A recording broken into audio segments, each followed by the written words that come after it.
Welcome everybody. Happy Monday. How's everybody doing? How was your weekend? I had one of the most relaxing, self-love weekends I've had in a very long time, and it was very intentional and it was very needed, and it changed my perspective on a lot of things. Let us know who you are, where you're joining from, how your weekend was, maybe what you have planned for, or what you have intended for this week, what you want to see of this week. Hi, Sharon. Sharon says, hello, Jacqui and friends. Jacqui, hello, hello. Nice to see you again, Jacqui. Lovely, lovely. This is always weird for me. I'm such a routine person. I think if you guys have been following me, you know that I do pretty much the same thing over and over, and to not have an astrology entrance point to what we're going to talk about today, I'm like, oh, what do we do?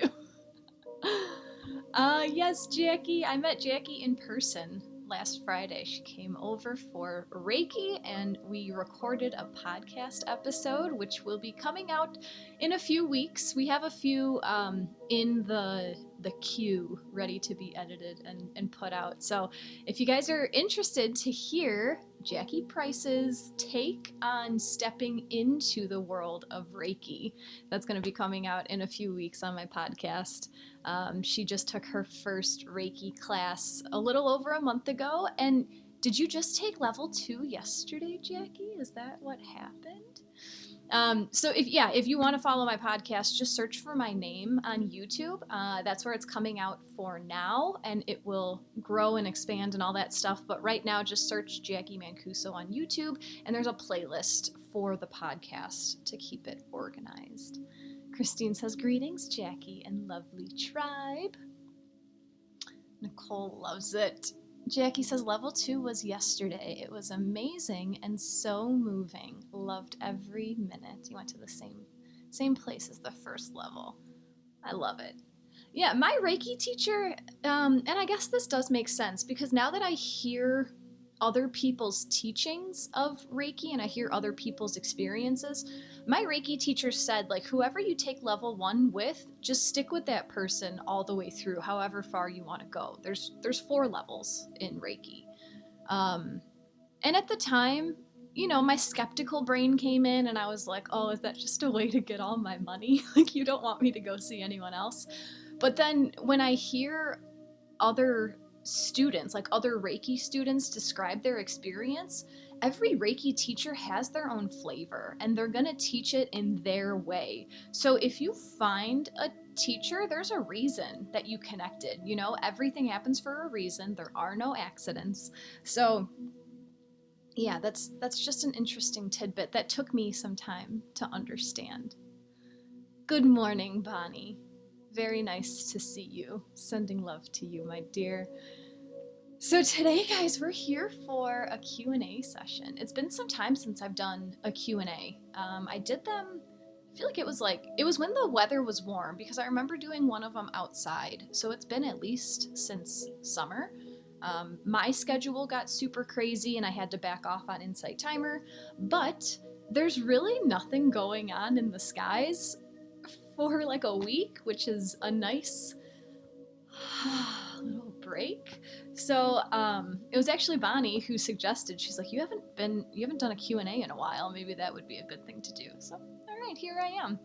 And we'll see how today goes. Next Friday, I know I want to schedule something on Insight Timer, and there's nothing astrologically that needs to be discussed. So I have some wiggle room for next Friday. So if anything comes up, if there's something that you want me to do here next Friday, just let me know. Is it next Friday? I'm being impolite today. This is the first time I have my phone with me on Insight Timer. I'm a very proper person. Oh, but look it. That's how much I love astrology. I have an astrology phone case. Yeah, next Friday the 10th. I have time to be on Insight Timer. I just don't know what to do yet. But let me first do my housekeeping stuff, and then I'm gonna tell you, if this is your first time, like I'm going to explain who I am and why I am here answering your spiritual questions, like who is this lady? And then we'll start getting to the Q&A. So if you have a question right now, like throw it in the chat, because I'm really good at going back and looking at what people have been asking. So if there's something that you're burning to ask, throw it in there.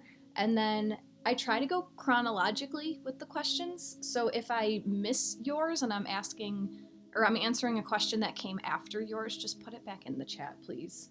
Because there's a good chance I missed it, or there's a good chance that Q&A or that Insight Timer threw it away. Because I know the chat on Insight Timer has been weird for myself and for other teachers.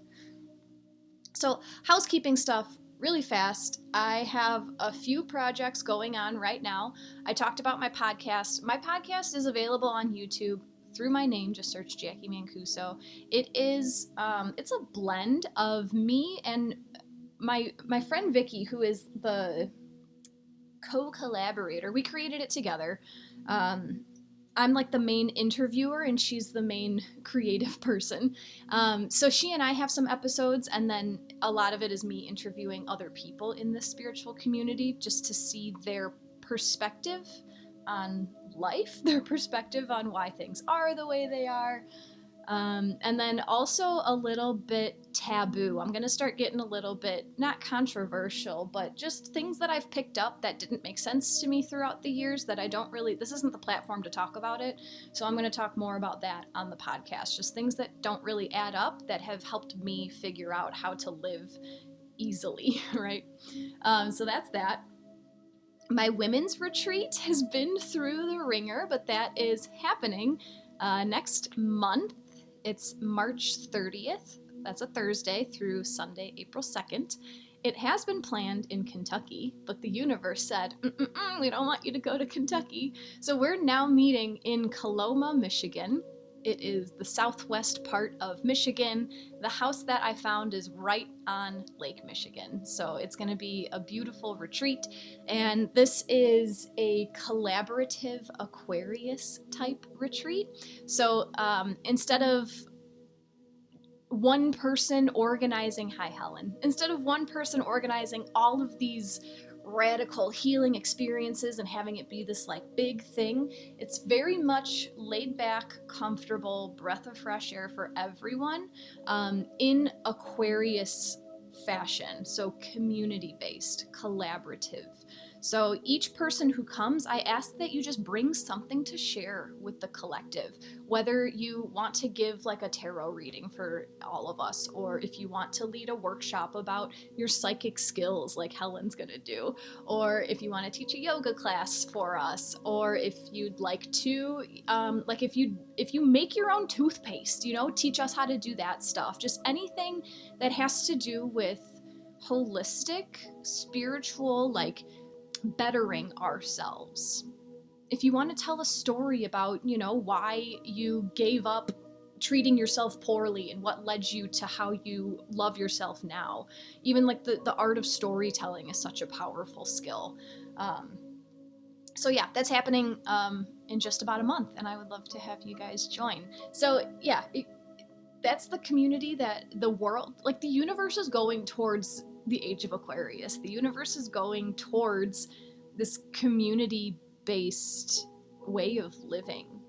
It's less like that. I keep getting the image of like 90s businesswoman power suit. Like I have to do it all. I have to go to my 9 to 5 and then like meet my sales numbers and then come home and still take care of the kids and like clean the house. And it's less, the universe is moving in a direction that's less I have to do it all. And it's more, let me do what I'm good at only. You do what you're good at. You do what you're good at. And then we all have a wonderful, simple life that we don't need to try so hard at. So it's coming. Just dip your toes into it to taste it, and it'll come a lot faster. Last piece of housekeeping is Embody Astrology. This is super exciting. It's starting in 2.5 weeks officially, and it is a Patreon community where we have bi-weekly group calls, like a Zoom group meeting. I don't even know how to describe it. This is just going to unfold in the most beautiful way, and I trust, because I'm so excited about it and so passionate about it. But every zodiac season, we're going to meet together on a group call, and I'll describe what energies are coming up in the next zodiac season. So I'll describe like what Aries energy is all about. I'll give you guys some tips and tricks about how to embody Aries energy into your life for that season. And then we'll meet about halfway through to just have a discussion about how things are going, to ask any clarifying questions, and the like. There is an accompanying Discord messaging community, so it's another community building thing that I'm trying to start here. So I'm trying to get this learning astrology, learning how to live astrology group all together. So check that out. Everything is always on my website, and I just put my link tree in my Insight Timer bio. I'm 31 going on like 60 when it comes to technology, and I just made a link tree. If you don't know what that is, it's everything that I have available like on a website. So just click on the link tree and you can see everything that I have going on. It's a lot. So I'm gonna talk first about myself to let you know who I am. I see that Nicole put a question in there about the root chakra. That I'll start with that one, but this is me. So the last times that I had been here for a Q&A, I kind of told the same story of me. I talked about how I came to understand what energy was about 10 years ago. My dad sat me down in a restaurant and told me that you don't have to believe in God. Like, you can believe in the trees. And that was the clicking moment for me, I talked about my roommate, who at the time was going through his Saturn return, and I didn't know what that was. He introduced me to Reiki. He took me for my first Reiki treatment. He would show me how to muscle test to see if things were good or bad for you. That was around the same time that this guy that I was working with was super into astrology, so I started just like getting interested in astrology. So if you've been following me, you know that story. If not, you can go look on my YouTube channel for the old Q&As if you want to hear that whole background story. Today I was more led to talk about the recent years because I've been through like a huge transformation within the last 3 years. February 27th, 2020, I was a completely different person. I had different priorities. I had a different perspective on the world. I had a different value set in my life. So I just want to talk a little bit about that and how I came from being a public school PE teacher to running a spiritual business. I have nothing written down for notes, so I'll see what comes out. But so I was a PE teacher for middle school. I was the best PE teacher that has ever existed. I'm just kidding. I was always much more into the social emotional part of teaching. I could care less if the kid ran a mile because I understood that maybe he didn't eat breakfast that morning, or maybe her dad yelled at her the night before. And like, when you're in middle school, you're not meant to bring your all every day, So I always taught with a very compassionate heart. And then when the world got weird, I led with my compassionate heart, and I was looking out for the best interest of the kids. And it became very clear to me that the system did not do the same. I'll leave it like that. So I chose to step away from the public school system. How did I make that decision? When was it? May of 2021 was when I took my first Reiki class, which was presented to me. So I wasn't even like looking to get into this world. Everything was kind of like the universe sets you up. All you need to do is look for the signs and just trust your gut. So at the time I had some pretty bad shoulder pain, and I wanted to get a Thai yoga massage. That's whatever. And I ended up with an acupuncturist instead because the Thai yoga lady was all booked up and I was in a lot of pain, and I was like, ooh, I just want acupuncture instead. So I was going to see this acupuncturist who turns out to be a shaman. And she and I were just having these conversations about, me being a teacher and whatever. And she was having all these intuitive feelings of like, you're here to do something different. You're not here to keep following the path that that the structure has set up for you.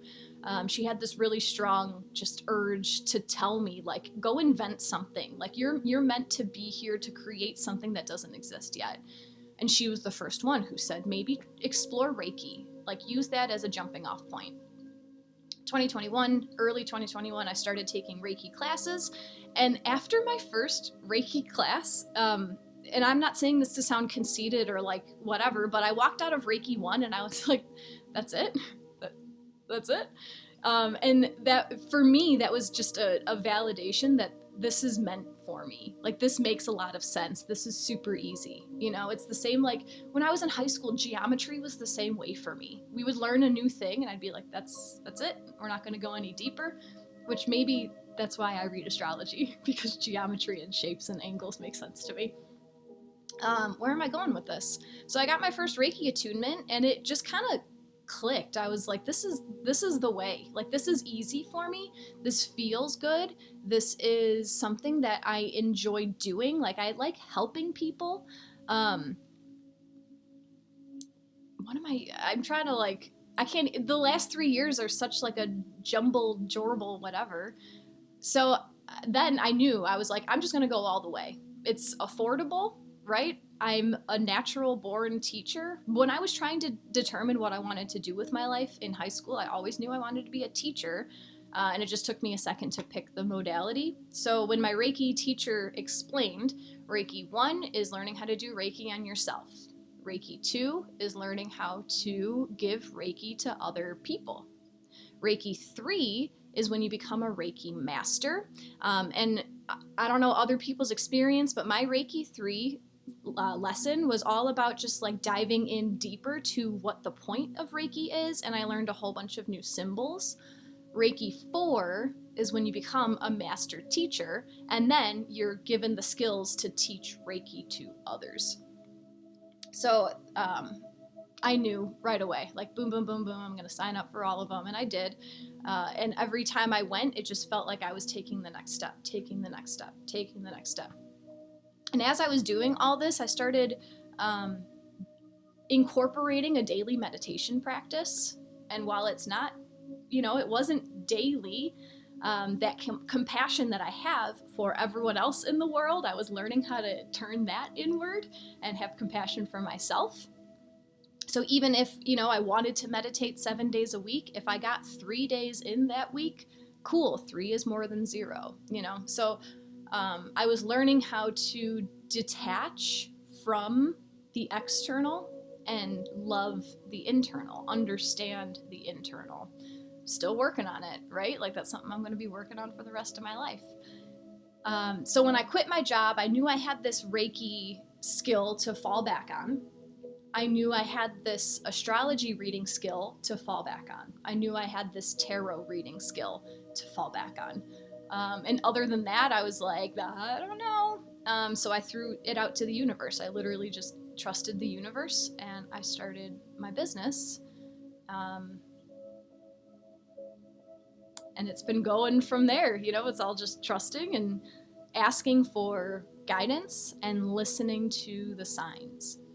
So through that, I had, through the time, I've also taken integrated energy therapy training. It's healing with your angels. I've taken 1 level of that so far. I'm signed up for the next couple classes, and that is similar to Reiki, but in Reiki, the way that I interpret it is that you are like a funnel. So you take in, so when people channel Reiki, if you're not aware of this, when people channel Reiki, it's not their energy. If they're using their own energy to heal you, they're doing it wrong. It's not supposed to be difficult like that. When someone channels Reiki, they act as a conduit or like a channel. So in Reiki, you channel source energy into your crown chakra, and I see it like a giant funnel, like I'm just taking in from everywhere. It's moving through my arms and out my hands. IET the first thing that we learned how to do is how to create a heart link with Archangel Ariel. And that just felt cool to me. It felt different. It was like a more immediate link. Instead of like I'm receiving from the universe, it was like I'm working with Archangel Ariel and that's it. So that's just a different modality. But I've been picking up skills along the way, and I'm taking all these different classes and I'm just learning and understanding. And then how do I translate what I'm learning? I regurgitate it back out to you guys. And that's why I love Insight Timer so much, because I don't know it all. I don't know if I ever will, but I attract people who are in a similar space as I am. Even all the clients that I work with, like it always aligns that they're going through something that I'm going through. It's incredible how the universe works like that. And teaching what I know to others helps me to have a better understanding of it for myself. I'm trying to think how much more I want to say. Like what else would be important for this story? I guess we'll just stick with that. The teacher aspect in me is what is shining right now. So the messages that I'm getting from the universe is astrology. Like that keeps coming in my face, even though I keep trying to learn like energy healing, like other things. Astrology just keeps coming right back in my face. So astrology and teaching. So the first course that I ever created was Astrology 101 here on Insight Timer. So if you haven't taken that, it's a great course teaching you how to pretty much interpret your own birth chart and have an idea of how the actual like real-time planets are affecting your birth chart. And the more I watch other people, like I go to Reiki shares where it's just a bunch of Reiki people doing Reiki on each other, and I watch other people and I can tell like they're really good at healing. I don't find the most joy in the healing work. I find the most joy in the teaching work, and it's just interesting to see where everything goes with all that. So Nicole asked at the very beginning, what is the best way to focus on the root chakra? In that, there's no best way for everybody. It all depends on what resonates with you. And I know that that's such like it can sound like a cop-out answer, but whatever you're drawn to work on your root chakra, try it. And if you like it, keep doing it. And if it doesn't feel right, try something else, because there's something that's going to be the gateway for you to understand your root chakra. Your root chakra is at the very base of your spine, specifically at the perineum. It is what governs your roots, your groundedness into reality, your groundedness into your physical environment, and it governs your security, your sense of security, your sense of safety. It's different for every person. Some people can heal their root chakra by wearing the color red. Literally just vibrating the vibration of the color red onto their body helps heal their root chakra. Something else you could do is eat it. And all of this is with purpose. Your root chakra isn't going to heal itself if you just throw on a red t-shirt and then like go about your day worrying about not having money and worrying about not having a house and all that stuff. It's all based on intention. If you intend to heal, you will heal. So putting on a red t-shirt or a red bracelet, and every time you look at it, just knowing like this is healing my root chakra. This is to help strengthen my root chakra. Eating root vegetables is the same thing. Onions, potatoes, garlic, ginger, turmeric, anything that grows underground root. You can also look for like root chakra guided meditations, because every meditation teacher has a different style of doing their thing. So just see what's out there and see if anything clicks. I hope that answers your question, Nicole. Kay, have you ever read A Course in Miracles? I haven't read the whole thing. I do own it. It's downstairs. I've actually never like opened it and looked at it, but it has come up a lot in other teachings. Yeah, I'm very curious about it. Do you have something to teach us about it? Melissa, do you need to do Reiki training in person versus virtual? That's a really good question, and I'm glad you asked it because we are coming into this time of the age of Aquarius. Aquarius rules technology, right? However, I'm a Taurus. I'm a very grounded person. I have very old-fashioned values.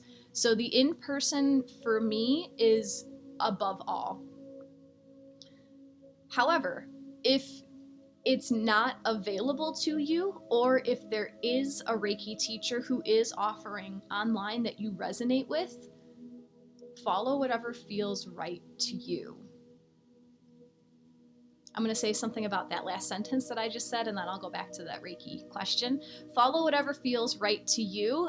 The theme has been coming up last week and continuously of what is intuition versus what is overthinking. And I used to get, and I still do, I get caught up on that all the time. What is right? What is the right thing for me to do?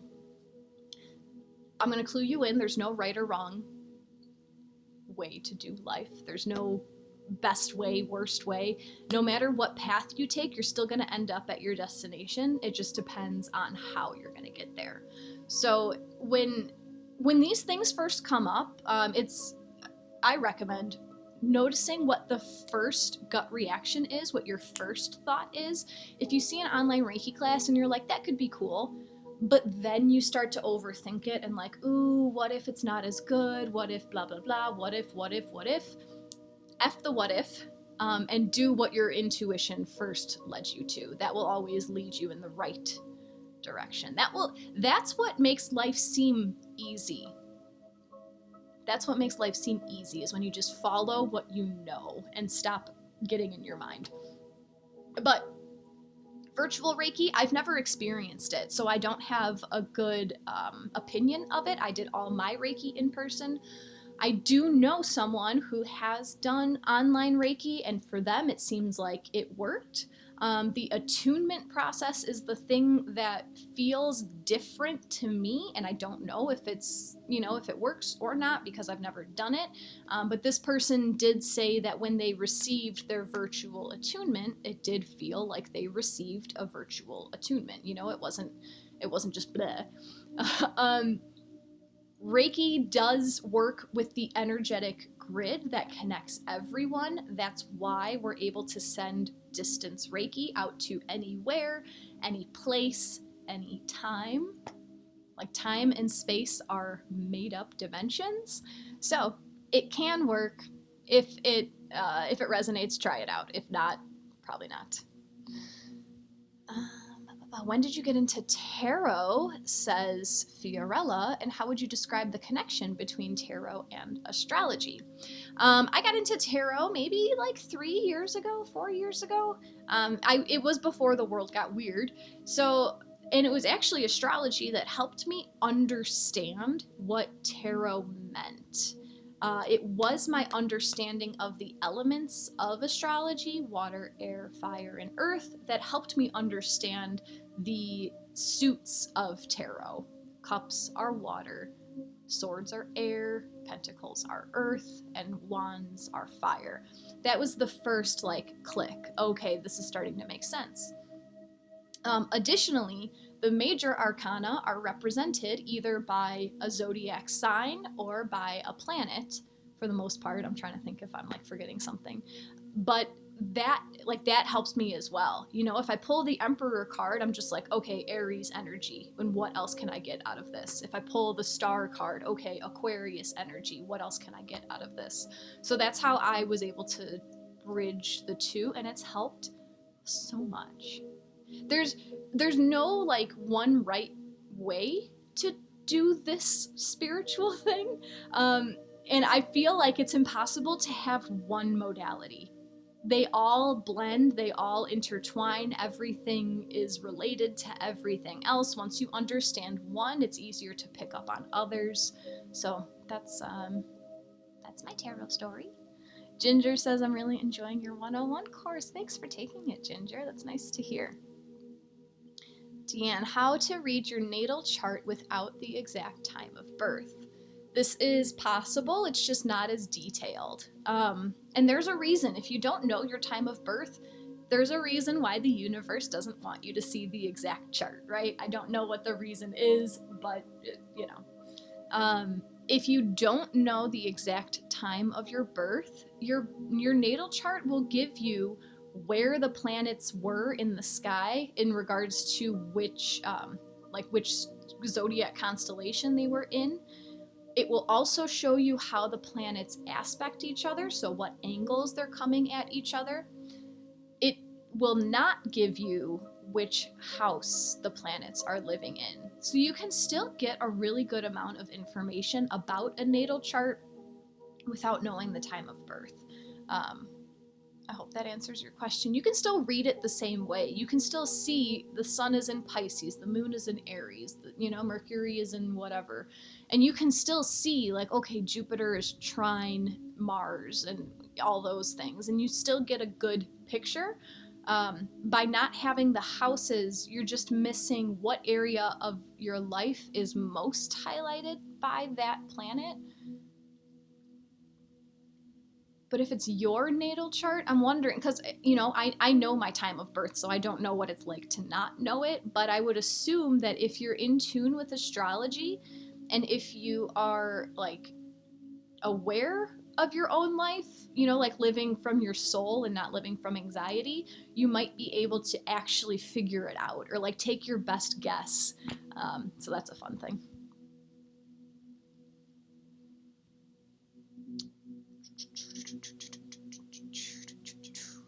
Just going back in the chat. Kay, I found a really amazing root chakra meditation on here. Kay's going to post it into our spiritual community. Thank you, Kay. That's the group I have here on Insight Timer. If you guys are not a part of it, I invite you to join our spiritual community. I normally do oracle readings here, and I'll post the updates in our spiritual community, but this purpose, like Kay is sharing a guided meditation that makes sense for what we're talking about, that's exactly what I want to create in our spiritual community. So thanks, Kay. Charlotte, I would love to see you create a workshop where you teach us how to read our astrology charts. That was my intention with Astrology 101, and I guess I can't see what that would look like because everyone's is so different. So I guess that's why I made Astrology 101 in the format that I did. Bonnie is sending energy to Nicole. That's awesome, Bonnie. Dina, recommended any books or teachers on shamanism? I'm actually in the middle of reading Animal Speak by Ted Andrews, and that is... I've learned so much. I started reading it at the start of the year, and I'm almost done with it, and I feel like I have such a better understanding of, and it's not just like animal stuff. Like, I learned about the directions and what directions mean, certain elements and whatnot. That's where I am with shamanism. I'm not a profound, like, shamanistic practitioner. A lot of the stuff that I do, I've picked up just from people around me, people in my environment. But Ted Andrews speaks very eloquently in his books. They're easy to digest, they're easy to understand. So I would start there. That's my best leaping off point. Okay, what I've gathered so far is that teaching is learning and learning is teaching. Yes. And that once you accept your calling, whatever it may be, your students will arrive for your teachings. Absolutely. Absolutely. There's an image on the internet where it says teach, and then the shadow says learn. It's all the same. It's all the same. Okay, so from School of Rock, if you guys have ever seen School of Rock, and it's a saying elsewhere, but it was, those who can't do, teach, and those who can't teach Jim, and that's what I did before I was a woo-woo person, and I find so much humor in that saying because I'm going back to, like, those who can't do, teach, and my husband loves to like poke at me for that, like just teasing me about like, oh, you can't do it, so you just have to teach it. But in order to teach something, you have to have a whole understanding of the subject in order to be a good teacher, right? And it's interesting that I was mentioning, like, I'll watch other people do their healing work and I just see the magic coming through them. And it's like, you're meant to do that work. Like, you're meant to heal. I'm meant to teach it. And I'm okay with that. I'm not here to be like the world's best Reiki person. Like, I'll teach it to other people and then you go bring your magic.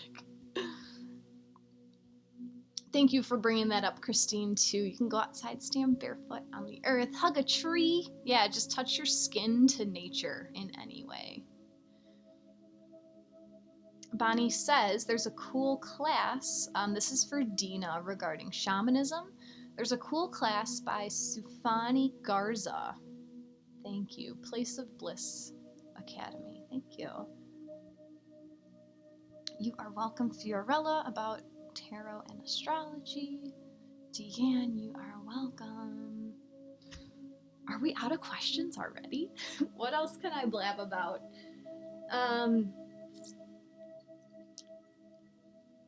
Know that nothing happens in a day. That's been a theme that's been coming up as well. So I have friends around me who are all considering like starting their own business, and I see a fear coming up of like, what if it's just super overwhelming? Like, what if I can't handle what's about to come? And you can relate that to starting your own business or like a spiritual awakening. What if I can't handle all of this wisdom at once? Or anything in your life. If there's something you want to accomplish and you have that thought in the back of your mind, like, what if it's too much for me? This has just been something that's coming up in my life, so I figured I'd share it here. Everything is one step at a time.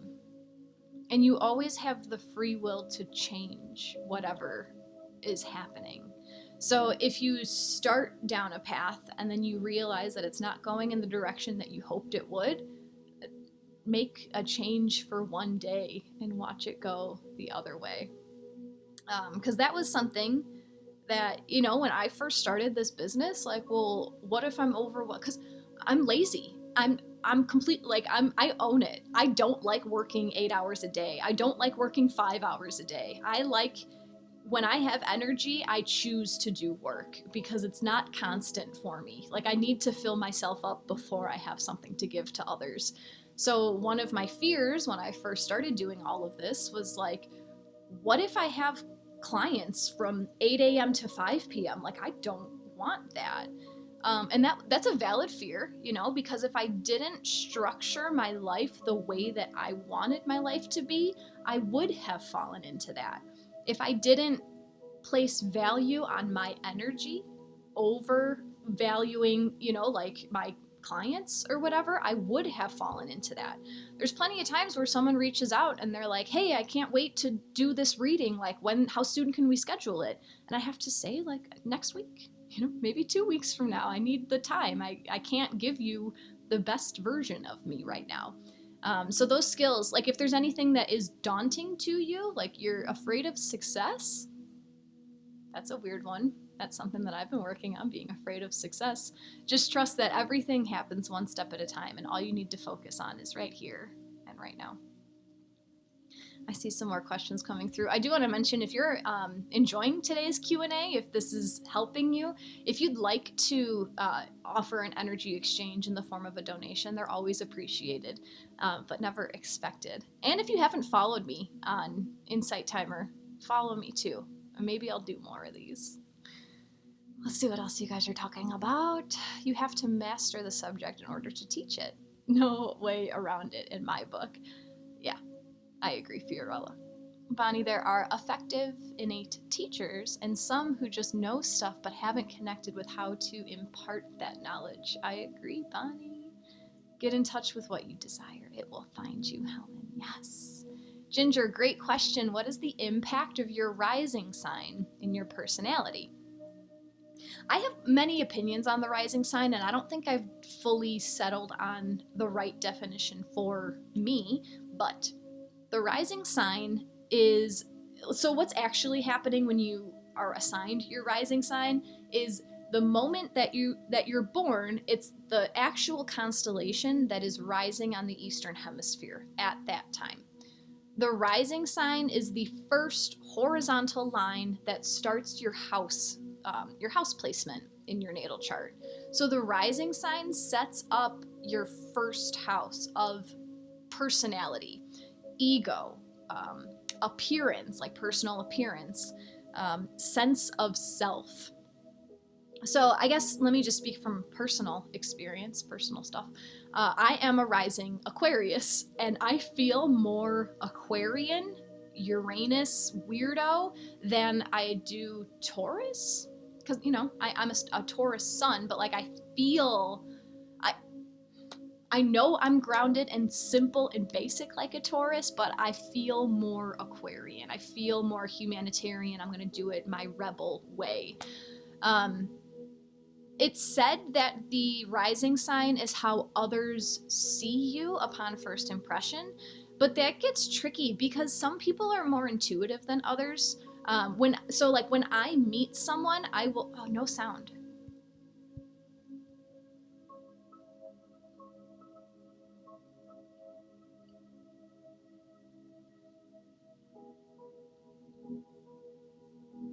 Let me see. I changed the sound. Can you hear me?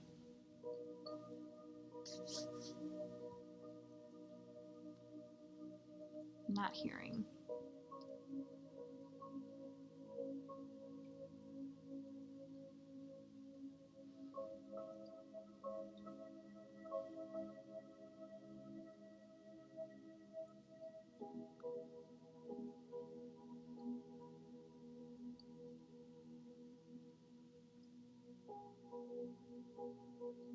Okay.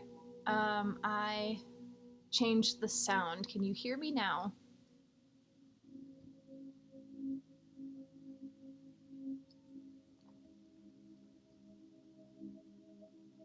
No sound. Oh.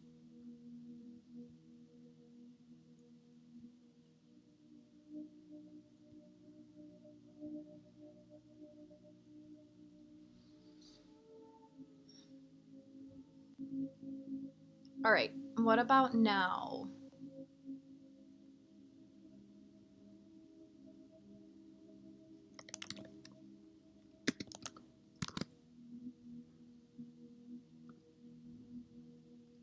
Back. Thank you, Jackie. I wonder. Yeah, it's like the internet can't take all the energy.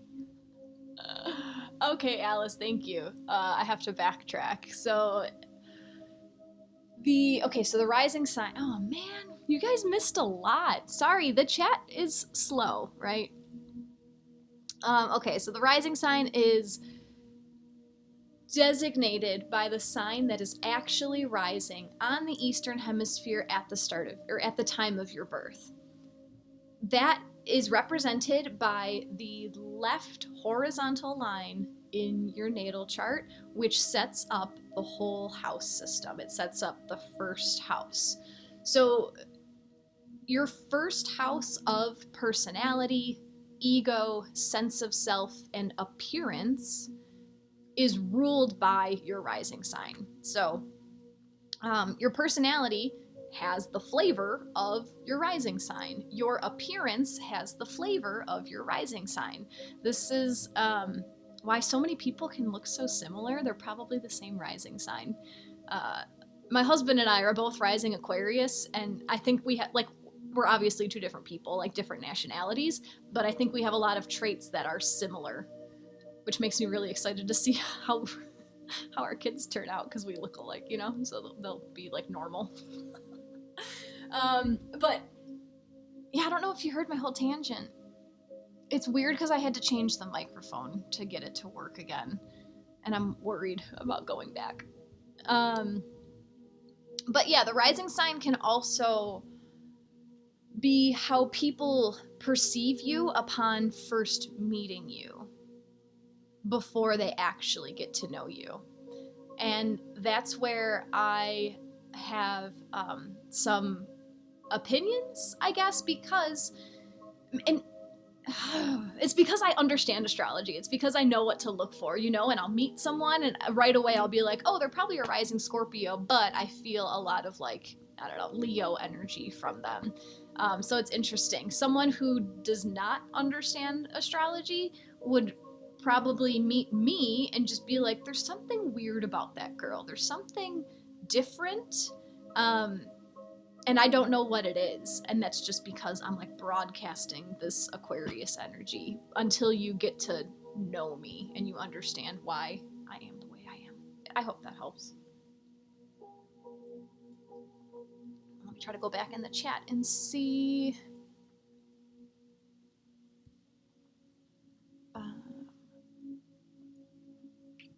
What happens, TJ, with my birth chart if I don't know my time of birth? How hard do I need to try to find it? No easy way to get. TJ, I answered this exact question. Maybe you just weren't here yet, so you can look for it on the YouTube replay. It helps. It gives you more exact information if you do have your time of birth. So if it's worth a call to your hospital. Let's see. What kind of time frame are you believing exists for that concept of community support and living that you described earlier? Jackie, great question. I love it. Ginger, thank you very much for that donation. It's very much appreciated. Jackie, let me read this again. What kind of time frame are you believing exists for that concept of community support and living that you described earlier? This is loaded, and I'm trying to think of how to make it simple.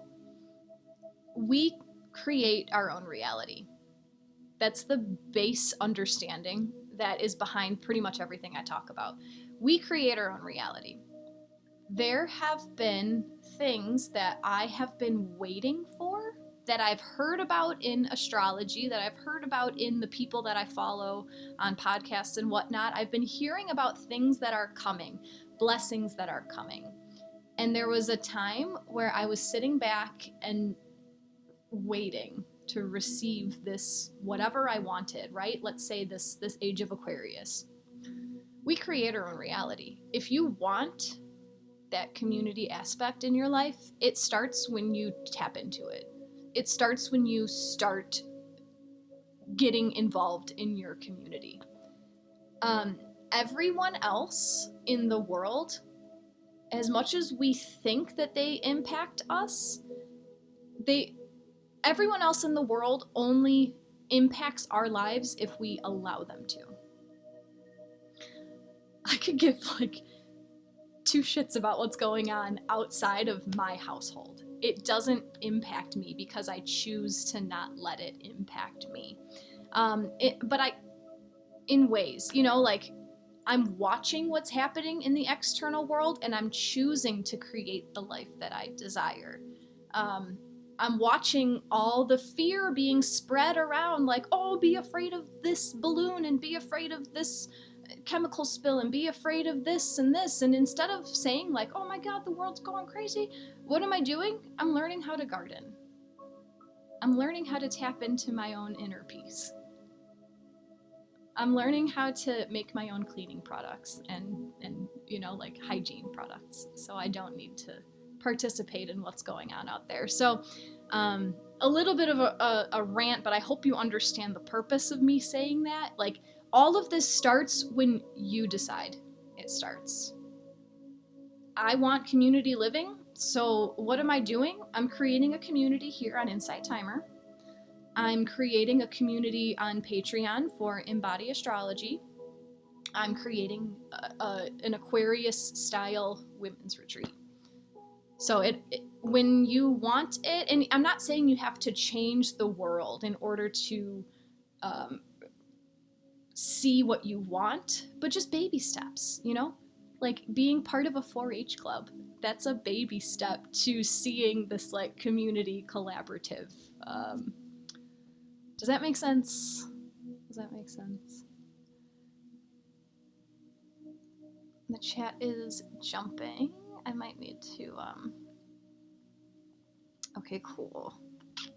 Come to the retreat, says Helen. I love it. Okay, that's when the audio went out. I'm just scrolling through the chat to make sure I didn't miss anything. Helen says lots of energy, disrupting technology with the solar flares. Ginger says very helpful. You're welcome. Samantha, how do you know when you are meant to make a big decision? What types of things guide you and keep showing up?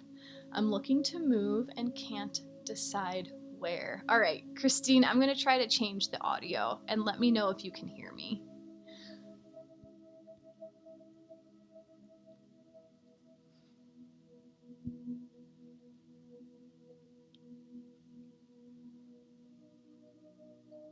Okay, I made a change. Can you hear me? And does it sound better?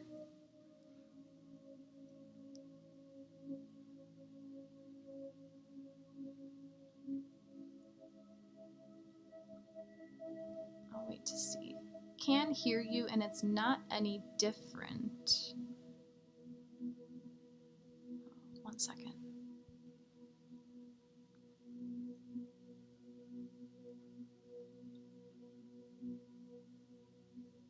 Talk some more, please. Okay. I made another change and I want to know if that made any difference. Oh, that's better. Okay. All right. Thanks for your patience. This is not my decision to have the audio be all weird. All right. Good question from Samantha. How do you know when you are meant to make a big decision? What types of things guide you and keep showing up? I'm looking to move and can't decide where. How do I know when it's time to make a big decision is when I know that what I'm doing isn't making me 100% happy. We deserve to be 100% happy, you know? And I guess my definition of happiness has changed to fully set that in. I don't think we're made to be like, I don't know. I can, that was going to be like a 4-hour explanation. When something feels like it's draining you, it's time to make a change. The change sometimes can be completely closing the door and starting something new. The change can be changing your perspective. Oh, you're muted and you're back. Okay. It's hard to tell too because the chat like jumps, like the chat takes a second to come through. So, okay, and I'm great. Have you guys been hearing the whole conversation that I've been answering Samantha's question, or do I need to go back?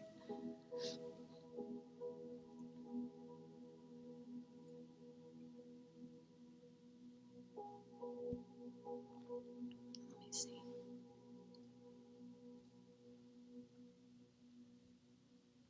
Great now? Okay. And have you heard what I was talking about answering Samantha's question about how to make big decisions? I just don't like repeating myself because I know it doesn't come through as well. Okay, thank you, Kay. So it can be, you have to, like, it's time to completely close the door and start something new, or a lot of times for me, it's been changing my perspective on a situation. And now that I said that out loud, it seems like for me, that's always the first step. And just by changing your perspective can make making the decision easier and more aligned. So what does that mean? If you are feeling called to miss the front end, oh gosh.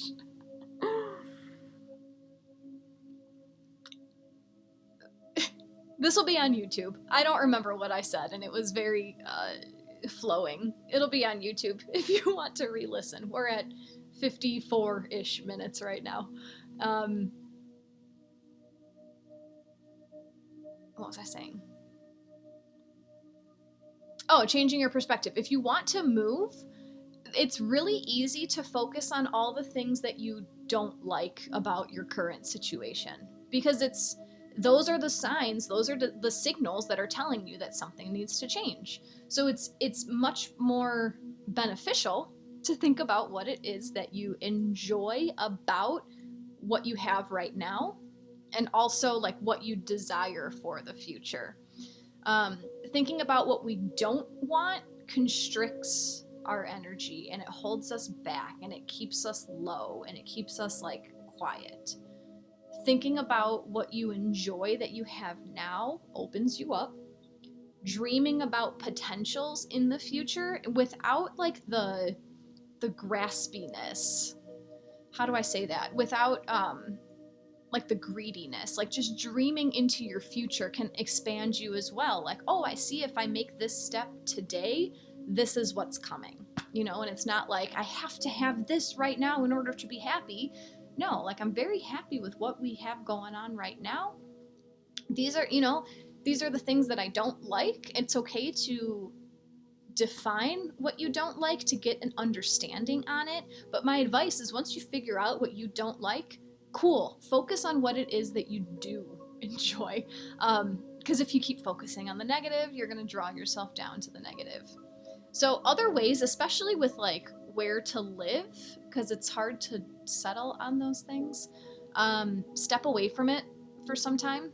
I just went through that exact situation. I have my retreat next month, and the house that we had booked canceled on me, and I spent a whole week on Airbnb, on Vrbo, just looking. What about this? What about this? What about this place? What about this area? What if I do this? And the clarity came when I closed my computer and I laid down.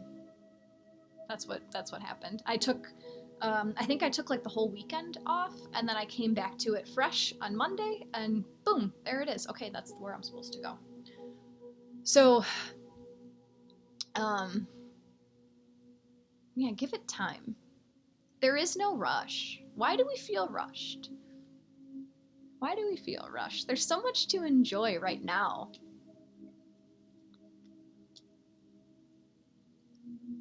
Like, I can feel my hair on my cheeks right now. That feels nice. I was burning incense this morning when my hair was drying from the shower, and I was purposefully like getting it all up in my hair because I want to smell the incense in my hair all day. Like that's happening right now. The future isn't happening right now. The future lives in here. The present is what we have. You're welcome, Samantha. I hope that helps. Where your attention goes, energy flows. Christine, 100%. Astrocartography has been coming up over and over in my existence recently, so that's worth mentioning for you, Samantha, as far as where to go.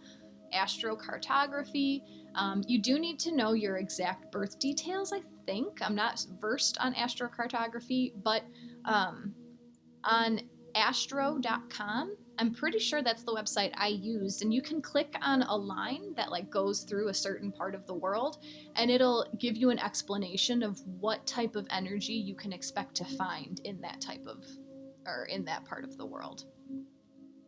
So that might be worth looking at as well. But I would take a break.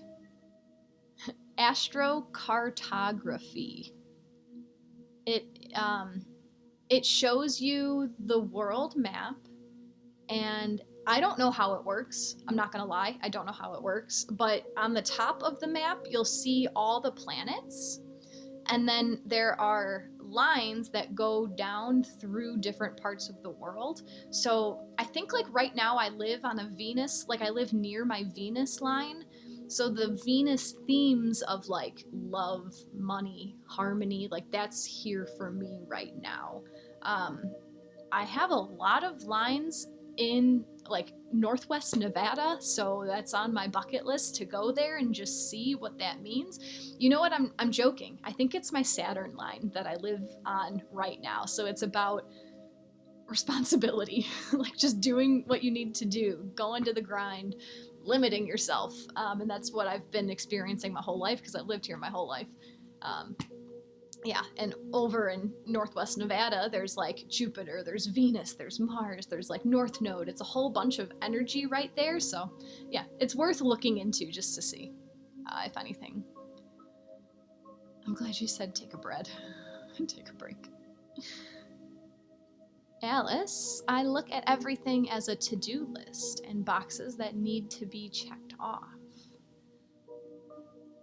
In what context?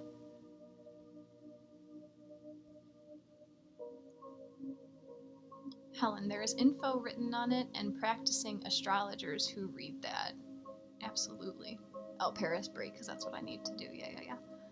Samantha, I will, thank you. Like you, I am also seeking a place with strong community and connection. A lot of us are. Another thing that I want to mention, just because it makes sense to me, this year, the nodes of the moon are shifting. It's about every 18 months that they shift signs. The nodes of the moon, I don't know the exact how it's calculated, but it has something to do with it's where the eclipses happen. It's where the eclipses happen. It has to do with the orbit of the sun and the orbit of the moon and how they overlap. But the north node of the moon is where we need to go in order to reach our highest destiny. South node of the moon is always 180 degrees away. That is like what's comfortable that we're here to shed in order to grow to the north node. For about a year, the nodes have been north node in Taurus, south node in Scorpio. We have been noticing a lot of south node Scorpio exposure of money secrets, sex secrets on like the big scale. What we've needed North Node to go towards, North Node and Taurus, coming into your simplicity, coming back to natural nature, basic necessities, tuning back into your physical body, Taurus. In July, I think, sometime this summer, the nodes are shifting and they move backwards. So the North Node will be in Aries. The South Node will be in Libra. I haven't really dove into South Node Libra, but to me that seems like letting go of imbalance, because Libra is all about balance. And the South Node of the sign the South Node of the sign brings up the shadow side of the sign. Shadow side Libra is like not being accountable for your actions. So I'm curious to see how that plays out on our world stage. But North Node, okay, so this is where I'm going with this. North Node in Aries this summer until the end of 2024. I would not be surprised if many, many, many more people start doing their own thing. Aries, the individual, independence. I can see a lot of people in my environment wanting to break away from their jobs, that they're governed by other people, breaking away, making their own money, freedom of work. And I can see that coming into society as well. And I think that that's another stepping stone of getting to this community-based living. This was the part of the topic of my most recent podcast episode. I felt like I was just shaking my finger at you guys. I didn't mean to do that. The most recent podcast episode that I recorded was about the different generations, like the emerging work generations, and why it's not the same as it has been. I'm generation, I don't know, millennials, I don't know the letters. I was born in 91. Pluto was in Scorpio. Pluto is a slow-moving planet, so he dictates the generations. Pluto in Scorpio is about breaking down all the secrets. Like, my generation is here to expose all the BS. We're here to say, like, oh, look at that guy, he's lying to us. Look. Generation after, so that is 96 to 07.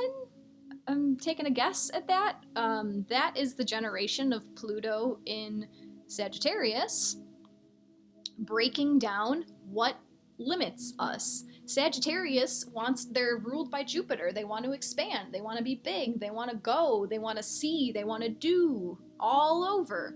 So the generation younger than me is here to say, like, don't put me in a box. Don't tell me what hours to work. Don't tell me what you value my skills at. I'm going to decide what my skills are valued at. And it's just different. I don't remember why I'm rambling about this. What was I talking about?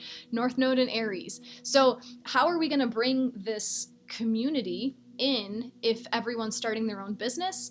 That's because there's going to be one healer for the community. There's going to be one broccoli gardener. There's going to be one spinach gardener. There's going to be one carrot person. There's going to be one mechanic. There's going to be one handyman. There's going to be one baker. We're all going to have our own role in our little tiny community.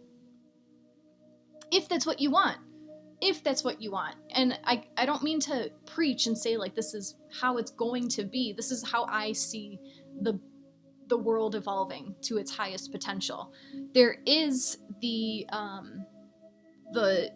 shadow side of Aquarius, age of Aquarius that we're in, technology. It's a world ruled by technology, and if that's what works for you, cool. It doesn't work for me, and I don't. If it's coming off in a way that makes it sound bad, I don't mean to do so, but like running the world through the metaverse doesn't resonate with me. Like putting chips in my body doesn't resonate with me. If it works for you, it works for you. But it seems like many people are wanting that community. Helen says performing in our tribes right now. Yes. Christine says, when I think of Nevada, I think lots of alien energy. Ooh. Let's see what else you guys are saying. Karen is a Sag. Karen, I'm married to a Sag. It took me a while to understand Sagittarius energy. I love it. Okay, I'm right on the cusp of those transitions and feel like I embody all of those aspects. Little bits at a time. Just watch it evolve. There is no rush. If this is, do one thing today that your future self will thank you for.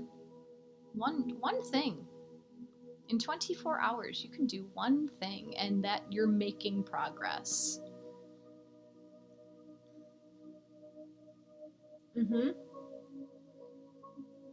Yes, Jackie, I guess it's hard to see. There's smoky quartz in there. Jackie says, does your water bottle have a holder to place a crystal in it? And it's not really a holder, it's like the crystal has holes drilled in it and there's metal going through it, but I think you can buy replacements. But yeah, this was like my splurge. It was a fun thing to buy.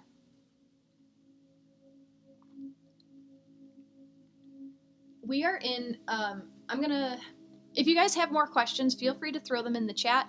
Otherwise, I'm just gonna say my last piece and skedaddle. Again, if you've been enjoying this talk today, donations are always appreciated but never expected. If you want to work with me one-on-one, I put my link tree in my bio, so all of my links are available through my Insight Timer bio. I do a lot of stuff, so if something resonates with you, check it out. If not, thanks for being here. If you have questions, you guys can always reach out to me through email. Like I love the back and forth. I don't know how else to say it, but like I like the conversation aspect of what I do. We are in a time of huge transformation, and I've talked about this a few times, but it's worth saying again and again and again and again, because even though I research this stuff on a pretty daily basis, and I still come, new waves of understanding still come every once in a while. So we're in a very monumental transformational change. I want to look up actual dates, so excuse me for being on my phone while I'm on Zoom. Or Zoom, this is Insight Timer. Okay, so this year, Saturn is changing signs. Saturn changes signs about every 2.5 years. The last time that he's almost done in Aquarius. He's wrapping up. Saturn rules, regulation, boundaries, divine father energy. He's wrapping up his way of capping Aquarius. So putting the kibosh on inventions and the future and humanity and all that. He's been regulating that. He's about to walk into Pisces. He hasn't been in Pisces since 1996. So he spends about 2.5 years in a sign. That in itself is going to give us a new feel to the energy available. Saturn entered Aquarius in 2020, I'm pretty sure. Saturn will enter Pisces in like 2 weeks, about on March 6th or 7th. Saturn in Pisces will be there for about 2.5 years, and it's hard to anticipate what to expect because the last time that he was in Pisces, I was like 5 years old. But Saturn in Pisces, Saturn regulates Pisces, the dreamer. So this could look like getting concrete on what it is you're dreaming about. This because Saturn is also the one who makes sure that we do the necessary work to get what we want. So this could be Saturn coming around and saying like, okay, you're dreaming about, making this beautiful community. Show me what you got. Okay, so that's big change number 1. Big change number 2, that's right, I know that off the top of my head. Pluto, at the end of March, Pluto on March 23rd is changing signs. Pluto has been in Capricorn since 2008. So is that 15 years? He spends like 15 years in a sign?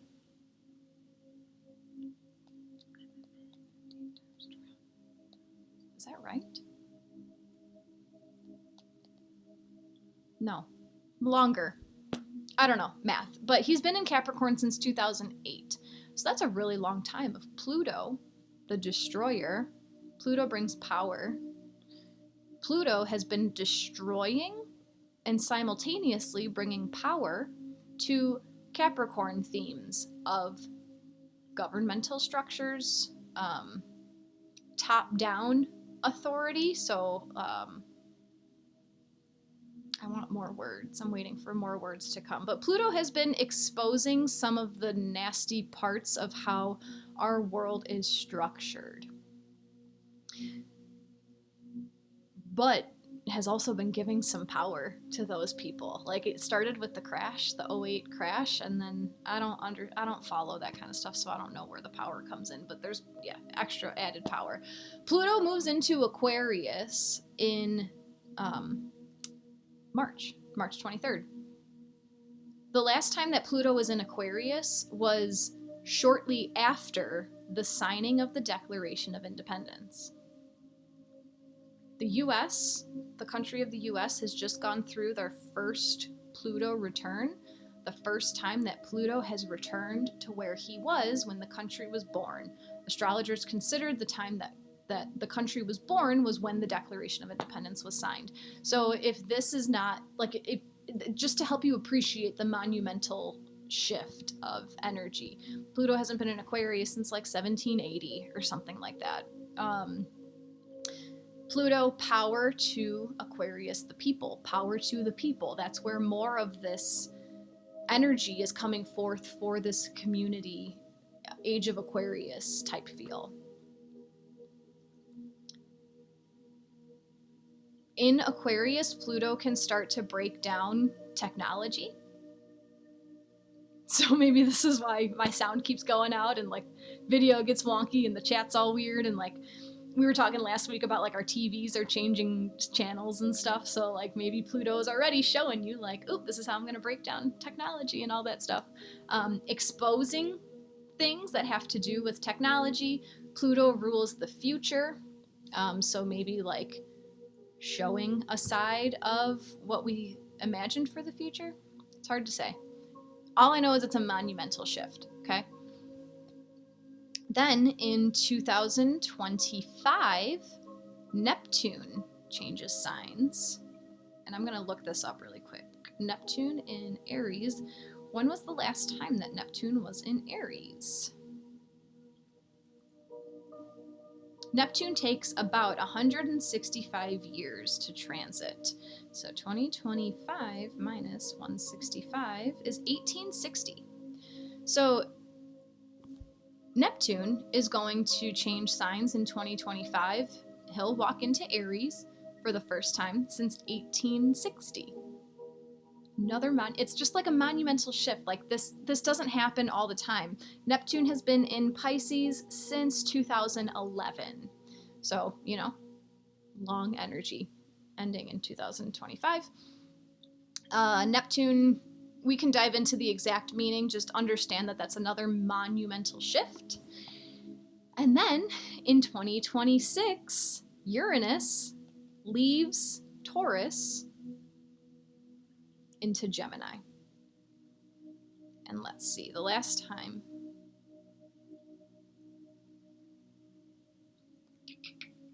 I'm just doing some quick research. The last time Uranus was in Gemini was in 1949.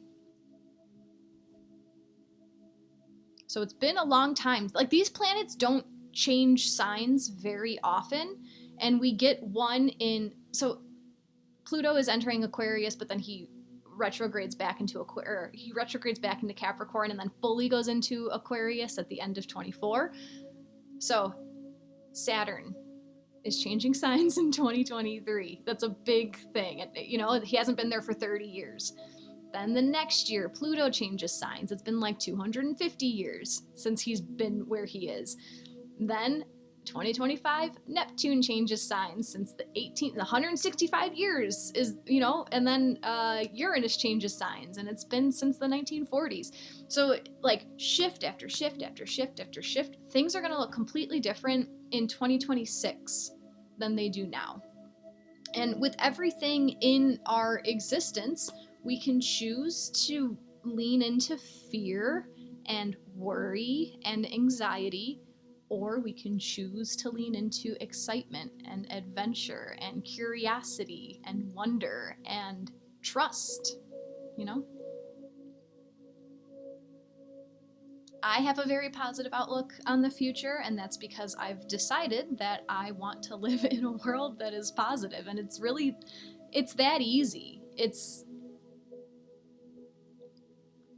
I've been in very negative mindsets before. I grew up in a very negative mindset. I lived in a very negative mindset for a long time. I put myself through a lot of negative times in my life, through a lot of loss, through a lot of not self-hatred, I never got to that point of I hate myself, but my actions showed that I did not value myself. And what was it that got me on this positivity stuff? It started when I started meditating, and I'm not just saying that to be like, oh, meditation's the key, but that's when it started.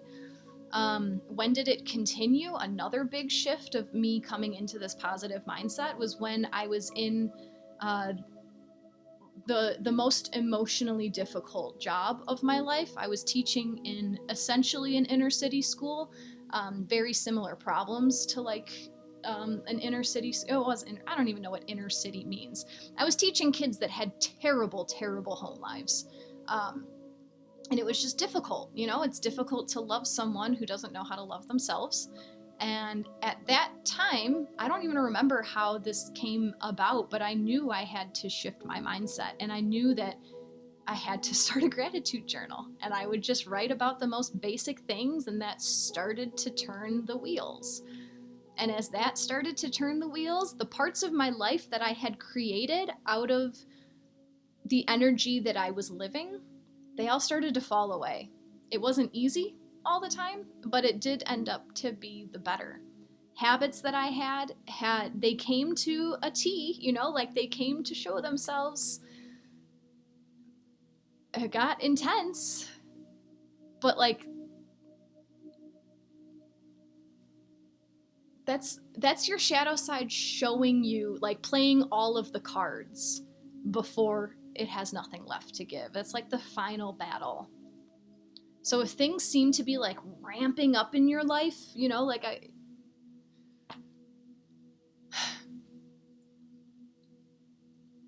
if things just seem very in your face, it's the last fight. It's it has to play all of its last cards because it has nothing left to do. I wish I had better words for this. But everything. So all of these planets, all of these outer planets that have they play a large role in our life. They're just overarching. Like they're all generational planets. They all govern for a long period of time wherever they are. And they're all towards the end of their signs right now. So they're all like showing the worst of the worst, essentially, so that they can clean that up to usher in the new energy. So even like this month right now, February is coming to a close. Saturn's transit through Aquarius is coming to a close. Pluto's transit through Capricorn is coming to a close. It's a lot of like intense, like, look at this.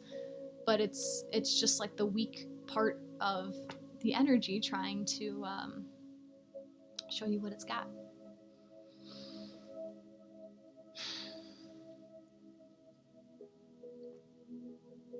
Okay, it's essentially a dying organism, putting up its last fight before you finally integrate it and no longer has the power to influence it. It always used to, and no longer has the power and influence it always used to. Yes. Putting up its last fight before you finally integrate it, and it no longer has the power and influence it always used to. That word integrate keeps coming up as well, and I think I'm still understanding how exactly that looks.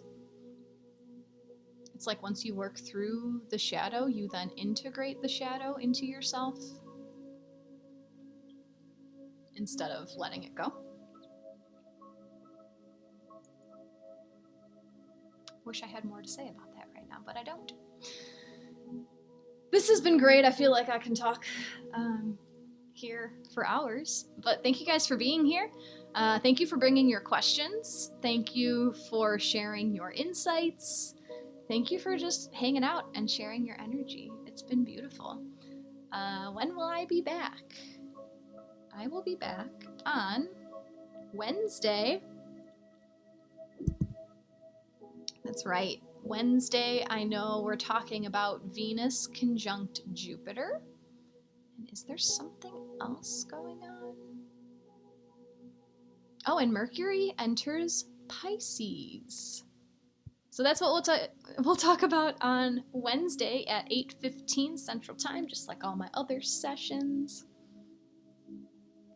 And then next week, Monday and Friday. And Friday, I will have to see what I want to do. So if you guys have suggestions, I know someone brought up the natal chart explanation. I'll sit with that and see if something comes. But if anyone else has suggestions, let me know. It was nice to be here with you guys today.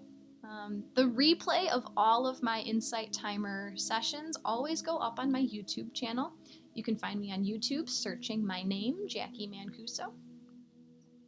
You can follow me on Insight Timer so you can see when I post my next live events. And hopefully as my part-time job slows down, I'll be putting up more meditations and stuff on Insight Timer, dedicating more time to what I like to do. And what else? Embody Astrology is starting in 2.5 weeks. So if you would like to join a group of astrological students to learn how to embody the energies available to us right now, information is in my link tree in my Insight Timer bio. That's it. You guys know where to find me. Kay said, I've tried to shift the goal of killing off the shadow. My goal is to accept it as a part of my existence rather than trying to get rid of it. Own it. Own it. I love it. Ginger says, great live session today. Thanks, Ginger. Karen, yes, cool. Christine, thank you, Jackie and Tribe. Helen, blessings to all. Namaste. Remember to be kind to everyone. They are doing the best they know how right now. Thank you for that reminder, Helen. That's very true. You're doing the best you can. Everyone's doing the best they can with what they have. Your past self was doing the best they could with what they had. Compassion for yourself is a good thing. Compassion and understanding. Christine, your shadow side is a great teacher.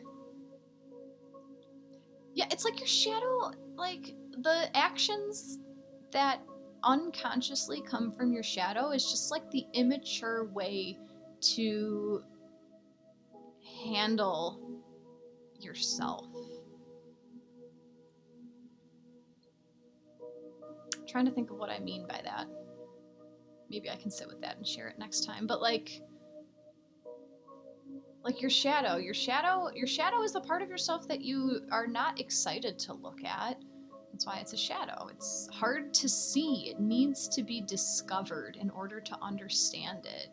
So a shadow. So like an example of my shadow work, I went back to when I was like 4 years old, and my sister said the word crap, and I was like, oh, I'm gonna tell mom and dad that you said C-A-R-P. And then they teased me because I spelled carp. And like for them, they were just laughing because they thought it was funny and probably cute. But I'm the baby of 10 kids. I used to get teased all the time. And I was like, shut up. Like I made a mistake. Don't laugh at me. And the shadow lesson of that was that I didn't feel smart. So how does that come out before I understand it? I would shy away from teaching because my shadow told me I wasn't smart. My shadow told me I made mistakes. But once I time traveled back to that version of me, I brought my current understanding with me. And I was able to explain and, like show the younger version of me that doesn't mean that they think you're stupid. You're not stupid. They're just laughing because you did something cute. And there's something that happens when you do that in your flow state.